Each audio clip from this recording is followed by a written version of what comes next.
नमस्कार मित्रांनो, मराठी बोली या चॅनलमध्ये तुम्हा सगळ्यांचं स्वागत आहे. तर आज आनंदी या मालिकेचा आजचा 3 जूनचा भाग खूपच जबरदस्त झालेला आपल्याला बघायला मिळणार आहे. तर आजच्या भागामध्ये इथे आता शिल्पाताई म्हणू लागते, युगंधर बघ, अरे तू ज्या पोरीसाठी एवढा मोठा निर्णय घेतला, तिच्याशी लग्न केलं, तिनेच आज तुझ्या पाठीत खंजीर खुपसलाय. आता मात्र लगेच मालक साहेब म्हणू लागतात, नाही ताई, हे खरं नाहीये, हा विद्याधर खोटं बोलतोय. तेव्हा विद्याधर म्हणू लागतोय, दादा अरे बघ, यावरती आनंदीची सही आहे, बघतोयस ना. आता मालक साहेबांनाही धक्काच बसतो. त्याच वेळेस आता विद्याधर हात जोडतच वकील साहेबांना म्हणू लागतो, वकील साहेब खूप खूप आभार हा, तुम्ही जाऊ शकता आता. आता लगेच शिल्पा मात्र खूपच खुश झालेली असते. त्याच वेळेस मालक साहेब आनंदीकडे बघतात. आता लगेच मालक साहेब विचारू लागतात, आनंदी तू या पेपरवरती सही का केली, का असं वागली, सांग, कोणी ही सही करायला सांगितलं होतं तुला. आता आनंदीला काय उत्तर द्यावं काही सुचत नाही. आनंदीला आता शिल्पाताईचं बोलणं आठवतं. कसं शिल्पाताईने लग्नाचे डॉक्युमेंट्सचे मॅरिट सर्टिफिकेट बनवायचे हे खोटं सांगून या विद्याधरला सोडवण्यासाठी कशी आनंदीला फसवून सही घेतली, हे सगळे क्षण तिला आठवतात.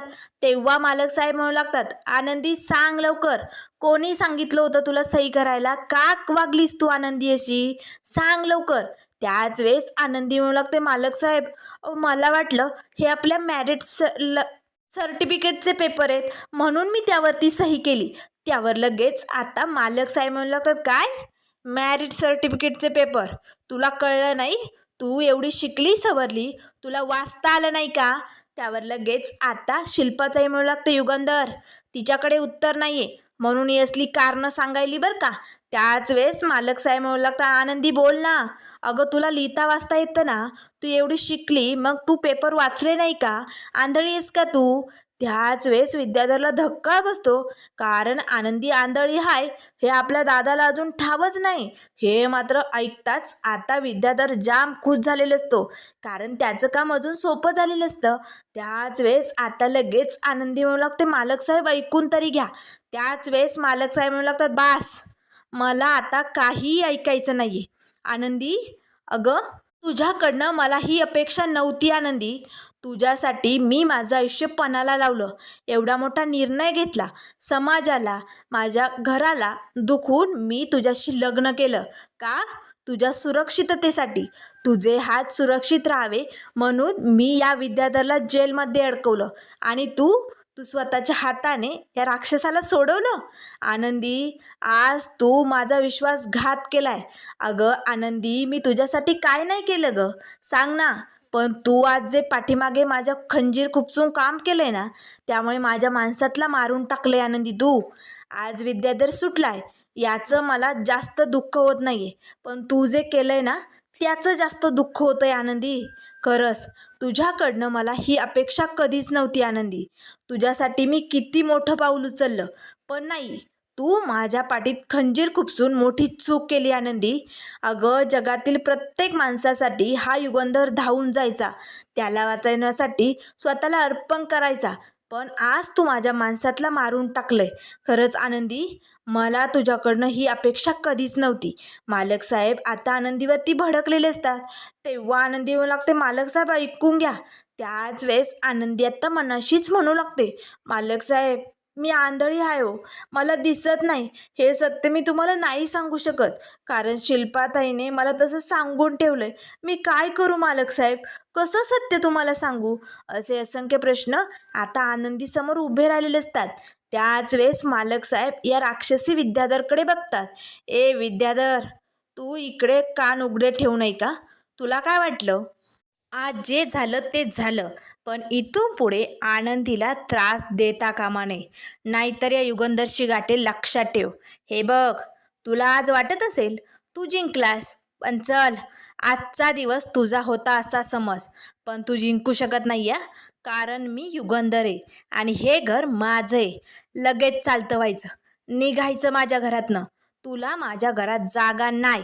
त्याच वेळेस आता हसतच विद्याधर म्हणू लागतो, दादा दादा हे शक्य नाही, अरे हे जमणारच नाही, कारण हे घर माझं बी हाय, त्यावर लगेच आता मालक साहेब पटकन या विद्याधरची अशी कॉलर पकडतात. ए विद्याधर, निघ म्हटलं ना, निघायचं. तेव्हा विद्याधर म्हणू लागतो, दादा असं काय करायलाय? अरे तू आपल्या आईला वचन दिलंय ना, तू नेहमी तुझ्या या भावाला तुझ्या छताखाली ठेवशील, मग तू आईला दिलेलं वचन मोडणार नाही ना रे. बोल ना दादा. त्याच वेळेस शिल्पाताई म्हणू लागते, विद्याधर ऐकून घे.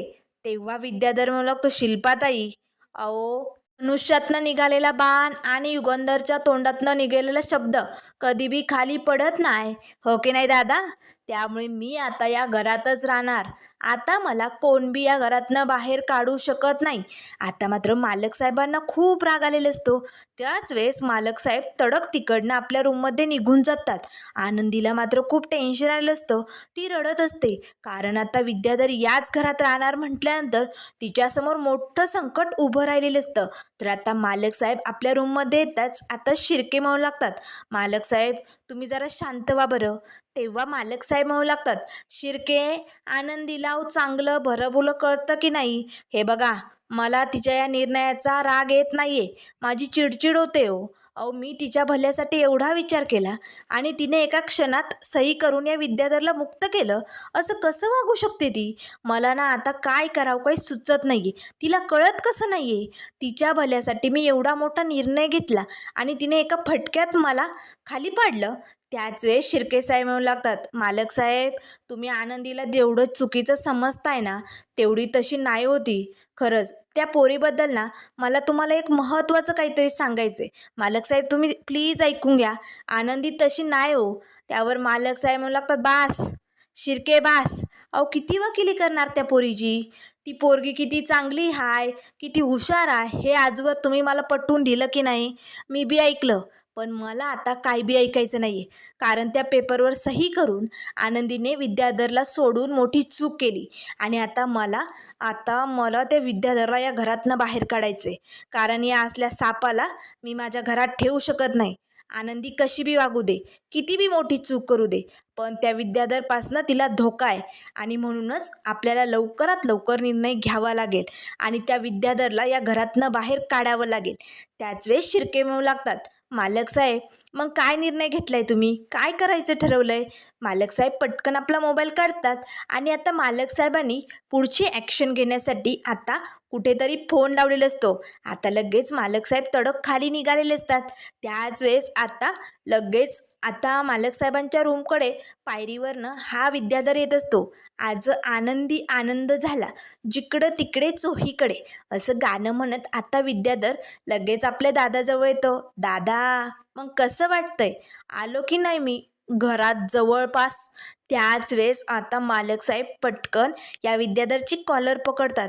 ए विद्याधर, एक गोष्ट लक्षात ठेव, तू या घरात आला असशील, पण जास्त दिवस तुझे पाय मी या घरात टेकू देणार नाही हा. कारण हे घर माझं आहे, माझ्या कष्टाने हे घर मी उभी केलंय. आणि एक गोष्ट लक्षात ठेव, हे बघ, एका निष्पाप पोरीचा भाबडेपणाचा फायदा घेऊन तू या घरात घुसला असशील, पण जास्त काळ मी तुला इथे राहू देणार नाही. लवकरात लवकर तुझी या घरातनं हकलपट्टी होणार. आणि अजून कान उघडे ठेवून ऐक, आनंदीपासनं दूर राहायचं. तिला जर पुन्हा काही करण्याचा प्रयत्न केला तर हा युगंधर तुला जिवंत मारून टाकेल हा. लक्षात ठेव. असे म्हणत आता मालक साहेब तिकडनं निघून जातात. विद्याधर मात्र जोरजोरात हसू लागतो. तर आता इकडे संध्याकाळची वेळ झालेली असते. आनंदी आता किचनमध्ये रडत बसलेली असते, कारण आज जे काही घडलं त्यानंतर तिला खूप भीती वाटत असते. कारण हा विद्याधर आता घरात आहे आणि त्याने जर मला काही केलं तर, आणि मी ही सही करून मोठी चूक केली, असे असंख्य प्रश्न आनंदीला पडलेले असतात. घाबरलेली आनंदी आता तिथे कोपऱ्यात रडत बसलेली असते. तेवढ्यात आता युगंधर मालकांची आई पाणी पिण्यासाठी किचनमध्ये येते. त्यांचं लक्ष आनंदीकडे जातं. त्या लगेच आनंदीजवळ येतात. आनंदी पटकन घाबरून उठून उभी राहते, कारण कोण आलं हे तिला ठाऊक नसतं ना. त्याच वेळेस आता लगेच मालक साहेबांची आई म्हणू लागते, घाबरू नको पोरी, आज घरात जे वादळ आलंय ना त्यामुळे तू हादरले, हे मला माहिती आहे, पण काळजी करू नको. अगं, माझा जावई कसा आहे ना ते तुला अजून ठाऊ नाही ग. कुठल्या बी पोरीच्या वाट्याला तो कुठलंच दुःख येऊ देणार नाही. हे बघ, जोवर माझा जावई या घरात आहे तोवर तुला या घरात तो विद्याधर धक्का बी लावू शकत नाही, एवढं लक्षात ठेव. त्यामुळे घाबरू नको. तेव्हा लगेच आनंदीला धक्का बसतो. आईसाहेब काय बोलताय तुम्ही? जावई म्हणजे मालक साहेब? त्याच वेळेस आता मालक साहेबांची आई म्हणजेच ती समिधाची आई असते. तेव्हा लगेच समिधाची आई म्हणू लागते, हो मालक साहेब आमचे जावई आहेत. अगदी आई वडिलांसारखं प्रेम करतात ग. अगदी आमचा मुलगाच.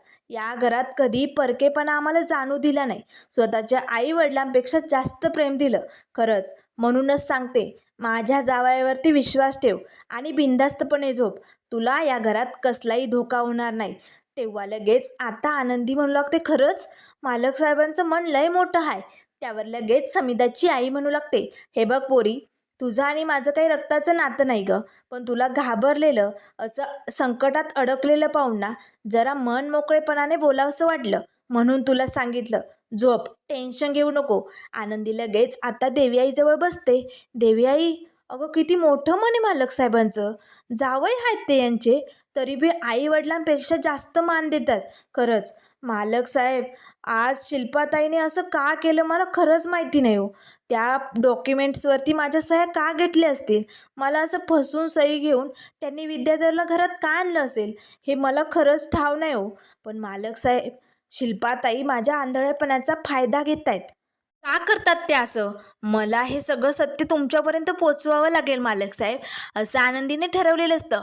तर आता इकडे विद्याधर मस्त आता नटून थटून परफ्यूम मारून बाहेर निघालेले असतानाच धनश्री येते. अहो कुठे चाललाय तुम्ही? बाहेर चाललाय का? हे बघा कुठे जाऊ नका. आज खूप दिवसांनी आपल्याला असा निवांत एकत्र वेळ घालवता येणार आहे. एवढ्या दिवसांनी आपण एकत्र आलोय, तो थांबा ना घरी जरा. त्यावर विद्याधर मला लागते, हात बाजूला घे, टच करायचा नाही. खरं तर ना तुझ्यासारख्या बाईबरोबर राहण्याची मला इच्छाच नाही आहे. तुझ्यासारख्या बाईचा स्पर्शसुद्धा मला आवडत नाही. दूर राहायचं आणि तुझ्याबरोबर रात्र घालून मी माझ्या आयुष्याची वाट लावून घेऊ का? चल हॅट. तेव्हा धनश्री म्हणू लागते, पाया पडते, असं नका ना करू. का माझ्याशी असं वागता? ऐका ना, थांबा ना आजचा दिवस. तेव्हा विद्याधर म्हणू लागते, चल हॅट. आणि एकदा कान उघडे ठेवून नीट ऐक. हे बघ, मला तू आता अजिबात आवडत नाहीये आणि तुझ्याबरोबर वेळ घालून मला माझं आयुष्य खराब करायचं नाहीये. मी जिकडे चाललोय ना तिकडे लय मोठी पार्टी आहे आणि तुझ्यापेक्षा कितीतरी हॉट पोरी तिकडे माझी वाट बघायला आहे. चल हो बाजूला. परफ्यूम काढून टाकला समजा. असे म्हणत विद्याधर आता घरातनं बाहेर निघतो. धनश्रीला वाईट वाटतं. तर त्यानंतर आता दुसऱ्या दिवसाची सकाळ झालेली असते. सकाळी सकाळी आता सगळेजण ब्रेकफास्टसाठी आता बसलेले असतात. त्याच वेळेस आता मालक साहेब जरा भडकलेलेच रागातच असतात. तेव्हा शिल्पा म्हणू लागते, युगंधर, काल जे झालं ते सोडून दे. म्हणजे कसं आहे ना, आता कितीही काही केलं तरी विद्याधर आपला सक्का भाऊच झाला की नाही. मग युगंधर, हे बघ, तो लहान आहे रे आणि त्याचा राग कसा आहे तुला माहिती आहे ना. आणि याच स्वभावाचा लोक फायदा घेतात रे. म्हणून आपणच त्याला समजून घ्यायला पाहिजे. आपण ना त्याच्याबरोबर समेट करायला पाहिजे रे. धनश्री, विद्याधर कुठे? आता मालक साहेब एक नाही दोन नाही गप्पच. त्याच वेळेस आता शिल्पाताई म्हणू लागते, धनश्री, अगं किती दिवसांनी विद्याधर घरात आहे ना, मग सगळेजण ब्रेकफास्ट करतायत, जा की त्याला पण बोलावून आण, समदेजण संगत बसूया. त्याच वेळेस धनश्री म्हणू लागते, ताई, काल रातच्याला ते घरातनं बाहेर पडले हो. कुठे गेले मला काय बी सांगून गेले नाही. मला नाही ठाऊक ते कुठे. तेवढ्यात आता दारू ढोसून अगदी डुलत डुलत हा विद्याधर धपकन घरात येऊन पडतो. आता मालक साहेबांना खूपच राग येतो. त्याच वेळेस मालक साहेब धावतच जातात आणि या विद्याधरचा गळा पकडतात. ए विद्याधर, हे माझं घर आहे आणि माझ्या घरात ही असली फालतू लोक मला अजिबात चालणार नाही. त्यावर विद्याधर हसतच म्हणू लागतो, दादा, हे माझं आयुष्य आहे. माझ्या आयुष्यात कसं वागायचं, काय करायचं ही माझी मर्जी. तेव्हा मालक साहेब म्हणू लागतात, नीट ऐक, तुझ्या आयुष्यात तुला जे करायचंय ते कर, पण हे घर माझं आहे आणि इथे माझेच नियम चालणार. मला माझ्या घरातले नियम तोडलेली माणसं चालत नाही. त्याच वेळेस आता मालक साहेब म्हणू लागतात, चल निघ, या घरातनं बाहेर निघ. तेव्हा विद्याधर म्हणू लागतो, एक मिनिट दादा, पाणी कुठं आहे? आता विद्याधर पाणी पितो. दादा, आता तू किती बी काय बी कर, तू मला या हवेलीतनं बाहेर काढूच शकत नाही, कारण हे घर माझं बी आहे, हो की नाही दादा, सांग ना. आता मात्र मालक साहेबांना काय बोलावं काही सुचत नाही. तेवढ्यात लगेच आता विद्याधरचा फोन वाजू लागतो. आता लगेच विद्याधर म्हणू लागतो, अरे देवा, फोन वाजायलाय, उचलतो. आता विद्याधर फोन उचलतो. आता मात्र फोन उचलताच मालक साहेबांनी मोठा डाव टाकलेला असतो. तेव्हा लगेच विद्याधरला फोनवरती सांगितलं जातं, विद्याधर निंबाळकर, तुमच्या फॅक्टरीवरती इन्कम टॅक्सची रेड पडली. आता मात्र हे ऐकताच विद्याधरला धक्का बसतो. त्याच वेळेस विद्याधर म्हणू लागतो, काय इन्कम टॅक्सवाल्यांची रेड माझ्या फॅक्टरीत? तेव्हा मालक साहेब म्हणू लागतात, हो, आणि आता तुझे काळे धंदे विद्याधर समोर येणार, आणि एकदा का तू या रेडमध्ये पकडला गेला की एरोड्याच्या जेलमध्ये सडायचा कायमचं. आता विद्याधर धावतच माझी फॅक्टरी असे म्हणत आता धावतच विद्याधर घरातनं बाहेर निघतो. आता धनश्री त्याच्या पाठीमागे निघालेली असते. शिल्पाला मात्र मोठा धक्का बसतो. त्याच वेळेस मालक साहेब निघालेले असतानाच आनंदी तिकडे येते. मालक साहेब, मला तुमच्याशी बोलायचं आहे हो. काल जे झालं त्याबद्दल मला खरं तर माफी मागायची. खरंच मालक साहेब, विद्याधर सरांनी सुटून बाहेर यावं अशी माझी इच्छा अजिबात नव्हती. पण जे झालं ते खरंच चुकून झालं हो. मला वाटलं आपल्या मॅरिड सर्टिफिकेटचे पेपर आहे म्हणून मी सही केली. मालक साहेब, हे कारण तुम्हाला खोटं वाटत असेल पण 100% ते माझ्यासाठी खरं आहे मालक साहेब. त्यावर मालक साहेब म्हणू लागतात, जे झालं ते होऊन गेलं, आता त्याबद्दल बोलून काय बी उपयोग नाही. त्याच वेळेस आत्ता नंदी म्हणू लागते, मालक साहेब, हे समजा कसं झालं ना, मी हे तुम्हाला सांगणार आहे. आता शिल्पाला खूपच राग येतो. भडकलेली शिल्पा आता आनंदीकडे रागाने बघते. तर त्यानंतर मित्रांनो, पुढील भागामध्ये खूपच जबरदस्त ट्विस्ट आपल्याला बघायला मिळणार आहे. आता पुढील भागामध्ये इथे आता मालक साहेब जे पॅरिस डीलवाल्यांना गिफ्ट देणार असतात ना ती मूर्ती आता घरी आणलेली असते.